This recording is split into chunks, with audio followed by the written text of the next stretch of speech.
Paz do Senhor. Estamos aqui novamente para dar continuidade à leitura do livro O Vinho Novo é Melhor, da editora Vida, do autor Robert Thom. Capítulo 6. Jesus, o que cura e bababatiza. No ano de 1948, foi um grande ano. Eu ainda estava na Marinha, mas vinha dedicando a maior parte do meu tempo livre ao estudo da Bíblia e cooperando na missão, desde a minha conversão 1 ano e meio antes.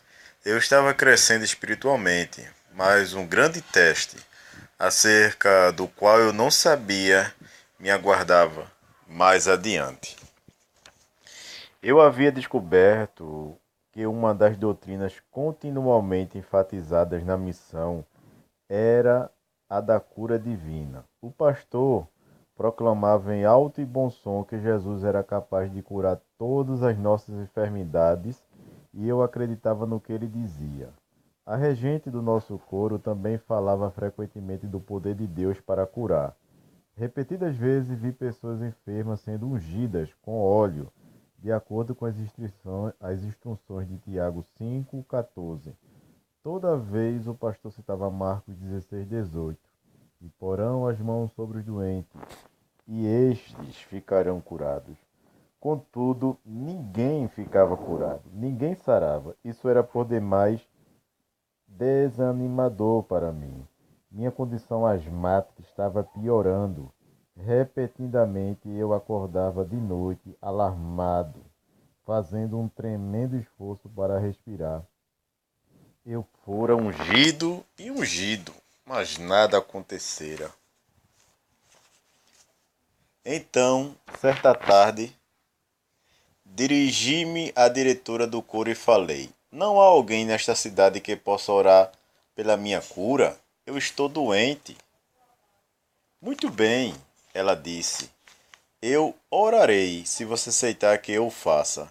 Mas você já orou por mim, retruquei, e me sinto mais doente do que nunca. Eu sei, ela disse, com um olhar distante. Você devia ter estado aqui quando John G. Lake nos visitou. Por quê? Quem é John G. Lake? Ah, é o pregador norte-americano que realizou todos os milagres quando esteve aqui, mas ele já voltou para os Estados Unidos. E levou os milagres com ele? Acrescentei sarcasticamente. Bem, irmão Tom, ela replicou, não há por aqui quem faça a oração da fé como ele fazia. Eu já notei isso, respondi tristemente. Fui para casa desgostoso e desanimado naquela noite. Tenho certeza de que Joyce notou. Antes de ir para a cama, tomei 2 comprimidos de efedrina, a única coisa que me proporcionava algum alívio em minhas dificuldades respiratórias. Sentei-me à beira da cama, peguei minha Bíblia da mesa de cabeceira e abri ao acaso no Evangelho de Marcos. Li então o seguinte: eu lhes asseguro que, se alguém disser a este monte, levante-se e atire-se no mar, e não duvidar em seu coração, mas crê que ele acontecerá o que diz, assim lhe será feito. Marcos 11:23. Senhor, falei, isso é para mim mesmo, é para mim também? Ora, ou era somente para os 12 discípulos? Leia de novo, tive a impressão de ouvir o Espírito Santo dizer-me. Então, comecei a ler de novo, desta vez destacando as palavras. Eu lhes asseguro que se alguém, parei estupefato, alguém? Senhor, exclamei. Isso quer dizer que esta promessa é para qualquer pessoa que decida crer nelas? Em seguida, passou pela minha mente que talvez essa promessa se aplicasse somente a certas situações. Talvez não funcionasse com relação à minha doença, ou a doença de alguma outra pessoa. Então li o restante do versículo e o Espírito Santo me permitiu ver as últimas palavras do texto. Acontecerá o que diz. Assim lhe será feito o que se disser. Qualquer coisa no mundo inteiro é possível onde existe fé. Quem quer que seja e o que quer que seja, qualquer pessoa pode obter qualquer coisa, basta apenas crer. A promessa era tão grande que fez minha cabeça girar. Senhor, orei. Se ninguém mais nesta cidade fez esta Bíblia ter vida desde que John G. Lake aqui esteve, permite-me então ser o primeiro a fazê-lo? Alguns dias depois eu estava de volta à missão e por alguma estranha razão me sentia impelido a orar pelos enfermos. Era estranho. Eu ainda vinha sofrendo com minha asma e não fazia sentido que eu, um homem doente, estivesse ministrando aos enfermos. Mas isto parecia ser exatamente o que Deus estava me ordenando fazer. Assim, ao fim do culto, orei por algumas pessoas enfermas. Em poucos dias, para grande surpresa minha, soube que elas haviam sido curadas. Assim, encorajado, passei a orar mais regularmente pelos enfermos. Muitas vezes visitava amigos doentes em suas casas e orava por eles. Deus começou a operar milagres. Algumas curas notáveis foram noticiadas no jornal local, mas eu continuava a respirar com dificuldade. Apenas não conseguia compreender por que Deus não me curava.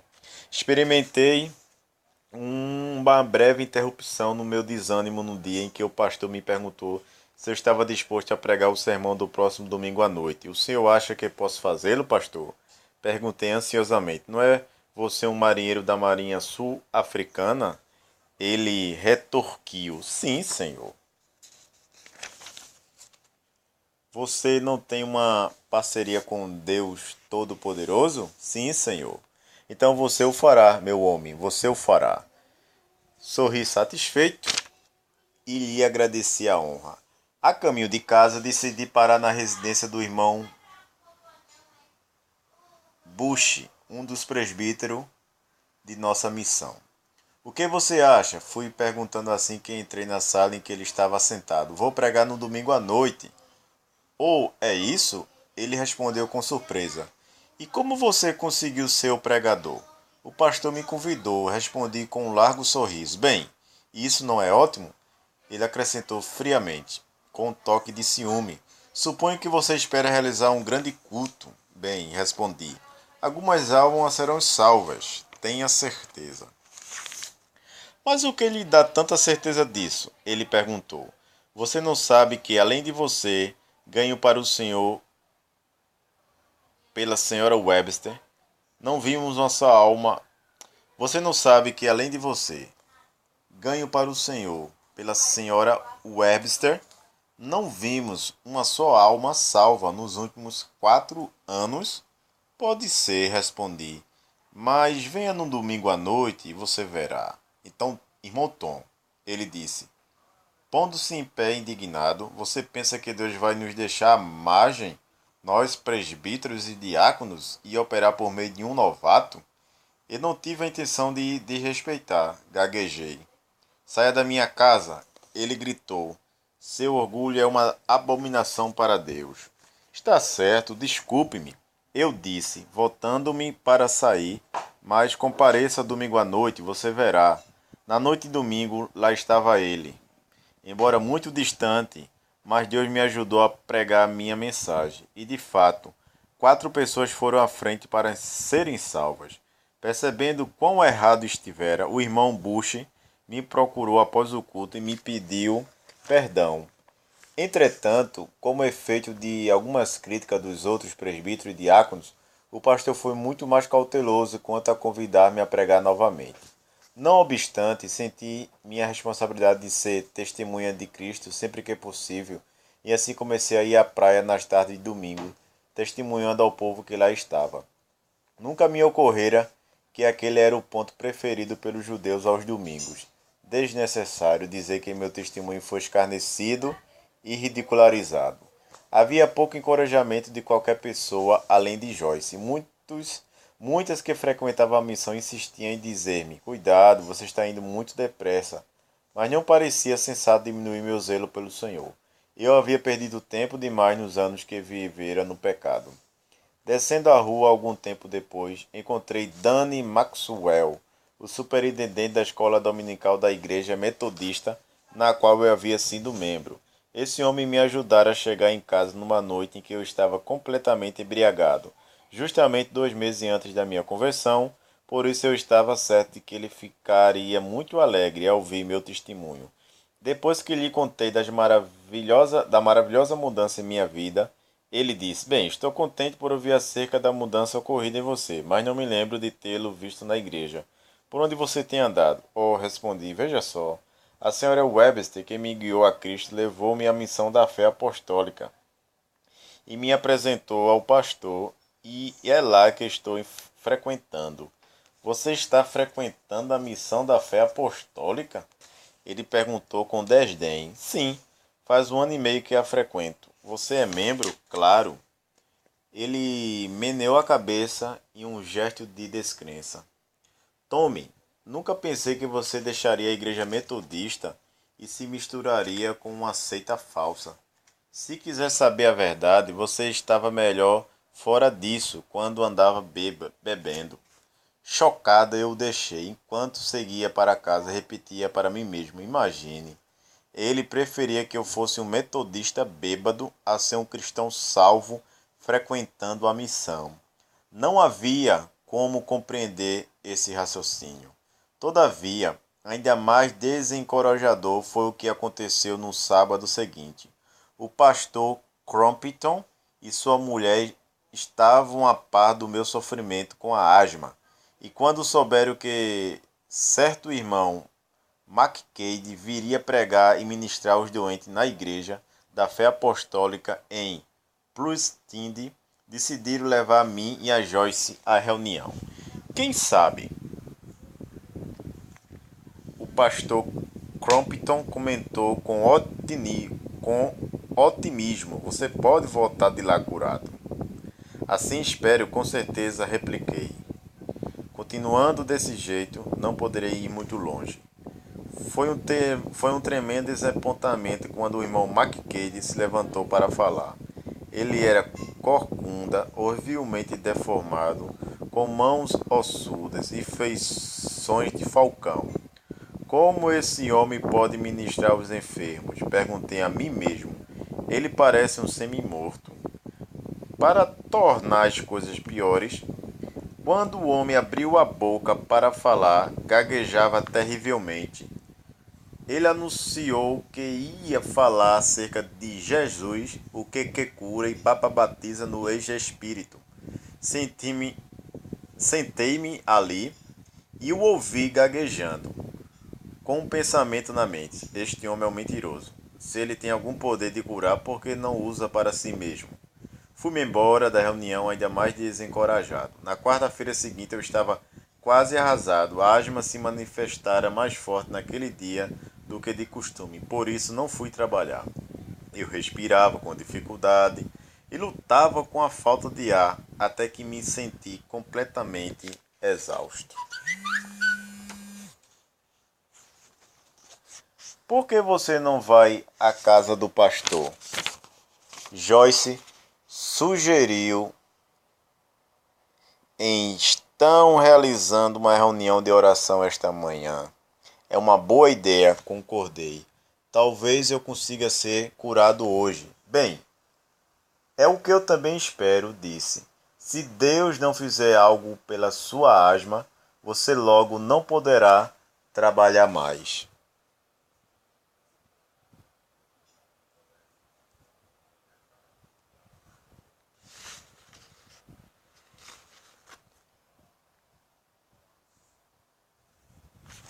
Dirigi-me, então, à casa do pastor Crompton e juntei-me ao grupo que já estava reunido na sala. Logo constatei que se tratava de uma reunião regular de oração, em que as pessoas oravam por um reavivamento e pelas necessidades da missão. Terminada a reunião, continuei ajoelhado junto à minha cadeira, suplicando alto o toque de cura divina para minha asma. Muitas pessoas estavam retirando. Muitas pessoas estavam se retirando, mas quando a irmã Crompton me ouviu orando, ela pôs a mão sobre meu ombro e suplicou a Deus: Senhor, ajuda este irmão em sua autocomiseração. Autocomiseração? Resmunguei. Ela não percebeu o que venho sofrendo ultimamente. Naquele momento, alguém bateu a porta e ela foi atender. Alguns minutos depois, o pastor veio do andar superior para onde fora após a reunião, pôs a mão na minha cabeça e orou: Pai, ajuda este irmão em sua autocomiseração. O que está acontecendo aqui? Perguntei a mim mesmo. Eles ensaiaram essa oração? Então outra pessoa pediu para falar com o pastor e ele se retirou. Um pensamento estalou na minha cabeça. Vindo não sei de onde. Eles não amam você. É isso mesmo, concordei. Eles nunca me amaram. Parei de orar e comecei a ruminar todas as minhas dúvidas e preocupações. As pessoas poderiam ao menos enfrentar a realidade, pensei. Eles falam a respeito de cura, mas eles não têm mais poder de curar do que esta cadeira sobre a qual me desbruço. Eles falam de amor, mas eu não posso fazer nada naquela missão por causa do seu ciúme carnal.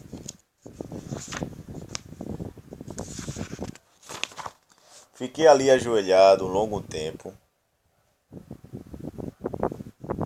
em silêncio, para reunir coragem de pensar meus verdadeiros pensamentos. Finalmente, não pude mais contê-los. Deus não se importa comigo.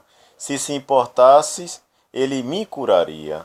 Ele me levantaria e me ajudaria a compreender melhor a Bíblia. Ele me daria mais poder para testemunhar, mas Deus não se incomoda. Eu fui um doido por chegar a crer nesta droga. Eu não passo de um estúpido hipócrita igual a eles. Levantei-me da cadeira onde estava ajoelhado e, sem despedir-me de ninguém, saí nas pontas dos pés e tomei um ônibus. Eu estava tão desgostoso que podia ter acabado com tudo ali mesmo. Um pensamento me veio de algum lugar. Por que não volta ao grande hotel onde você costumava beber? Bem que eu poderia, murmurei, dominado pelo desespero. Ninguém se importaria. Uma quadra antes do hotel, toquei a campainha avisando ao motorista do ônibus que eu queria descer. Ao levantar-me para deixar o ônibus, ouvi uma voz não muito audível, porém muito distinta. A voz dizia: Nunca o deixarei. Nunca o abandonarei. Desci do veículo, atravessei a rua e de novo ouvi a voz: Nunca o deixarei. Nunca o abandonarei. Quando cheguei ao grande hotel, lá estava o garçom Jock na calçada, juntamente no lugar em que o diabo o havia colocado. Ao passar, Jock me reconheceu. Tommy, velho companheiro, ele gritou, abrindo-se num largo sorriso. Faz tempo que não vejo você. Entre e tome um drink por conta da casa. Era como se o bafo quente de Satanás tivesse sido lançado no meu rosto. Não posso entrar hoje, Jock, repliquei com firme determinação e continuei andando. À medida que eu me afastava, tinha a estranha impressão de que devia ir à casa do irmão McCade, que me diria algo acerca do batismo do Espírito Santo. Eu sabia que precisava ser batizado, por isso prossegui rumo à casa do irmão McCade. Eu tinha certeza de que ele morava em algum ponto da montanha, além do grande hospital Groot Schuur. Por isso, tomei um ônibus, mas era o ônibus errado. Não querendo gastar mais dinheiro em transporte, subi a montanha a pé, perguntando aqui e ali onde ficava a casa de McCade. A 1 hora da tarde, eu ainda não havia encontrado a casa e estava faminto. Gastei meu último trocado em uma barra de chocolate com recheio de nozes e passas. Ia dar a primeira mordida quando notei que estava estragada. Chateado, joguei-a no ralo. Uma voz parecia dizer-me: Deus não se incomoda nem mesmo quando você está com fome. Por um momento pensei dar a volta e retornar à minha casa, mas então me lembrei daquela outra voz: Nunca o deixarei. Enfim, encontrei a casa de McCade, bati e uma empregada veio atender a porta. Meu nome é Tom. Robert Tom, falei. Sim, senhor Tom. Que o senhor quer ver? O irmão McCade, ele está aqui? Sim, entre. O senhor o verá logo após o almoço. Ela pegou minha jaqueta e entrou em outra sala. Sentei-me para esperar, mas quando comecei a pensar na conversa com McCade sobre o batismo, sobre o Espírito Santo, já não estava tão seguro de querer tratar do assunto com ele. Tive vontade de levantar-me e esgueirar-me porta fora. Mas justamente nesse instante, de ombros encurvados, o velho McCade entrou na sala em que eu estava sentado. Oh, irmão Tommy, ele disse, arreganhando um sorriso. O que posso fazer por você? Tentando uma esvasiva, falei. É que apanhei uma sinusite, o que não, o que não deixava de ser verdade. Sem hesitação, ele se aproximou de mim, comprimiu aquela mão ossuda sobre meu nariz e declarou, em nome de Jesus Cristo, tu, espírito dos sinos, sai dele! Naquele exato momento, um poder estranho veio sobre mim e minhas narinas se abriram completamente. Aspirei profundamente o ar fresco e disse, louvado seja o Senhor.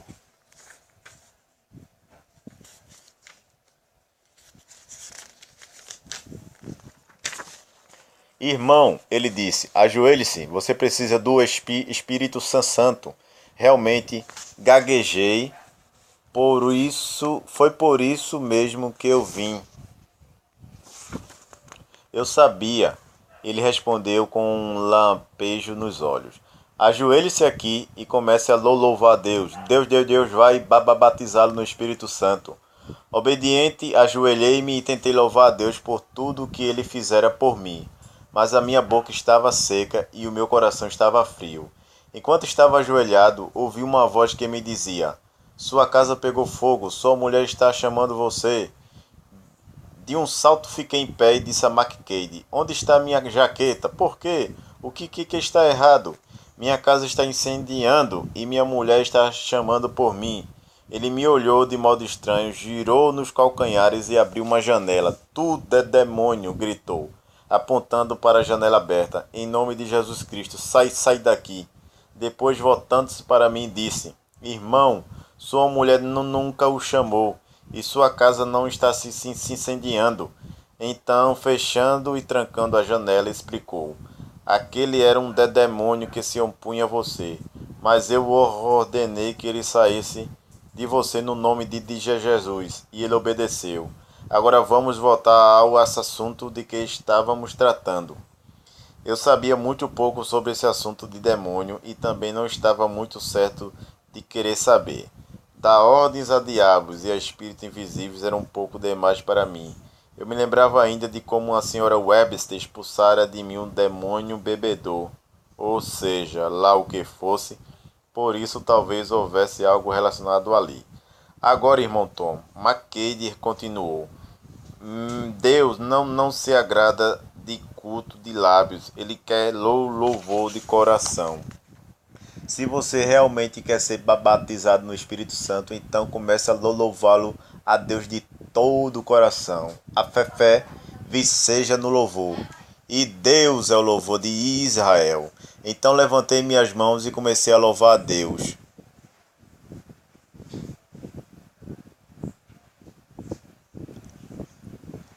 De todo o meu coração. A secura da minha boca desapareceu, minha língua parecia pegar fogo à medida que o louvor irrompia de mim. De repente fui tomada pelo espírito. Era algo estranho, algo assim como uma experiência fora do corpo, quando o meu espírito parecia estar vendo dentro de outra esfera. Via uma escada de mármore branco que descia do céu. Ela se desdobrava como um acordeão e descansava no chão diante de mim. Vi então um homem em miniatura ajoelhado ao pé daquela grande escada, olhando para cima e batendo palmas em adoração e louvor. Fiquei maravilhado quando percebi que o homenzinho se parecia exatamente comigo. Fascinado por aquele pequeno homem tão envolvido no culto, meus olhos subiram a cerca.